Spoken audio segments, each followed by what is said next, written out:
ଶିକ୍ଷାଲୋକ YouTube channel को तुम मानक स्वागत पिला माने आज भिडियो रे आमे दशम श्रेणी साहित्य सिंधु पुस्तक अंतर्गत जागबंधन हरा शीर्षक कविता अभ्यास रे थिबा सरलार्थ नंबर 20 टी आलोचना करिबा। एई सरलार्थ अछि कोन ना भिन्न करी से तंद्रा परसे हसाओ भुवन सारा। तेबे आरंभ करिबा उत्तरटी को प्रोक्त पद्यांशटी प्रगति कवि अनंत पट्टनायक रचित जागबंधन हरा शीर्षक कवितारु संगृहीत। एठारे कवि नवीन जुगर तरुण माने सेमान समस्त बाधा विघ्न को अतिक्रम करी दरिद्र मुखरे हस फुटाई पारिबे बोली कवि आशा प्रकाश करिसंती।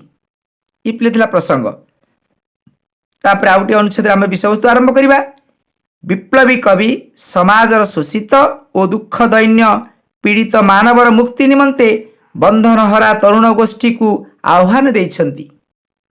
एही नवीन जुगर तरुण माने समाजर स्वार्थ दृष्टि साम्यवादर महामंत्र रे अभिमंत्रित होई मोह माया रज्जु को छिन्न करिवे।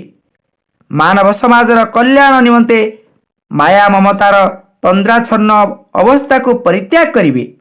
कोटि कोटि शोषित जनतार हृदय दुख जंत्रणा कषणार भार लाघव करी सेमानंक मुखरे हस भरी दे पारिबे।